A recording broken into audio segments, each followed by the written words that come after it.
As a father, it is important that Seth has the ability to plan and budget. He is responsible for not only himself, but the needs of his daughter. Therefore, he must make sure that he is able to financially meet those needs. Here, I will display the effects drugs can have on the ability for an individual to take care of themselves as well as a child financially. So here we have a typical individual and Seth, both on opposite sides.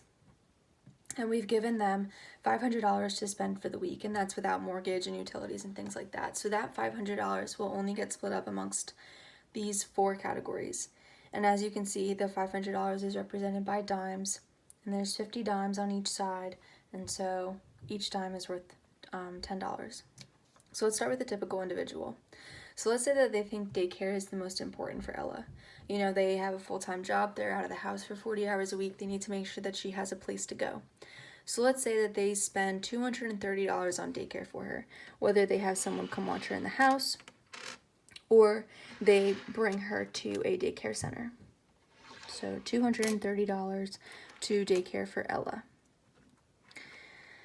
Next, I think that the most important is groceries, and that's because the groceries are not only for Ella, but they're also for themselves. And that money that's in the grocery pile is also going towards diapers, cleaning supplies, toilet paper, wipes, things like that.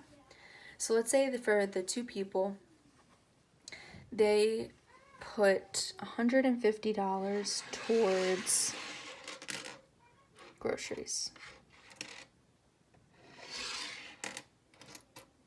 That leaves them with $120 to be split up amongst activities. So if they want to take Ella bowling or to the zoo, maybe they go out to eat one night. And then if they have like a little gift that they want to get Ella and they just want to have some extra money aside, or if they're saving up for her for when she goes to college. So let's say we split up that $120 evenly. These categories aren't really necessities, so we don't need too much money going towards each pile. And that money can always add up. Maybe they don't do activities one week and then they can put it towards the activities that they do the following week. But now your typical individual has broken up their $500 to meet the needs of themselves and the child. And they're able to afford maybe some of the best food items, the safest and certified daycare centers, and they can even take her out if they want to and save up for her for when she gets older or if they have a gift that she wants to buy. So they're able to afford themselves as well as their child. So now let's look at Seth. Because he is dependent on heroin, his main category that he puts his money towards is going to be his addiction.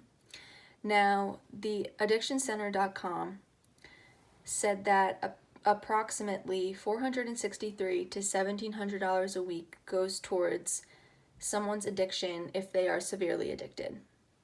So let's say Seth is not as severely addicted as what the addiction center accounted for.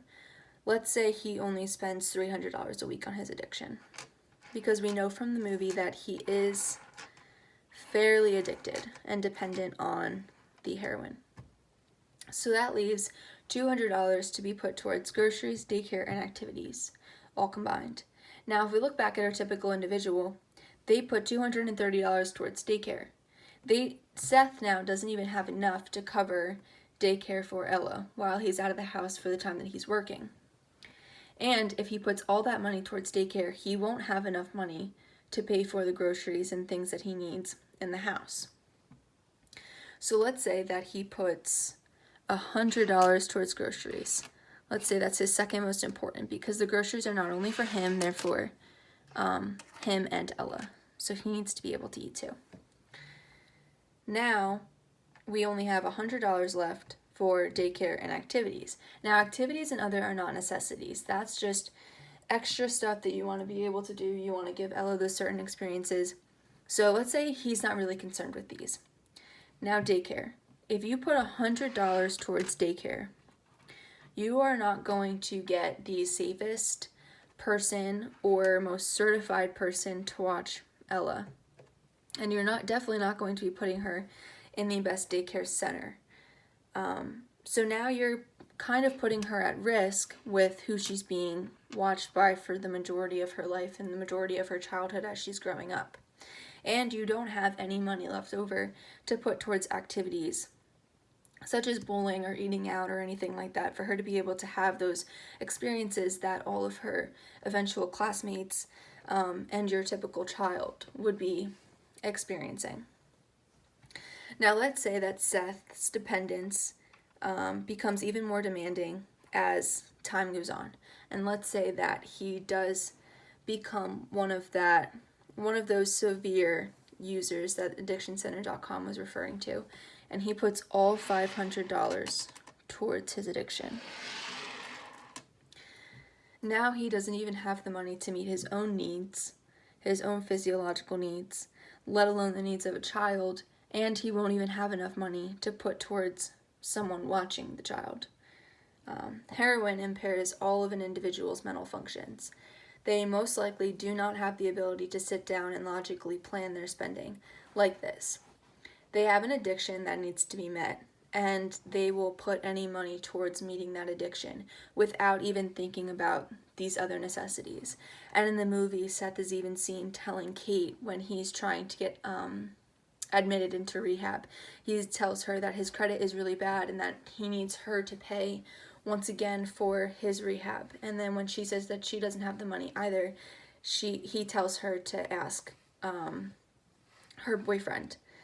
So he doesn't even have the money to satisfy his own needs and get his own help, let alone be able to afford paying for a child.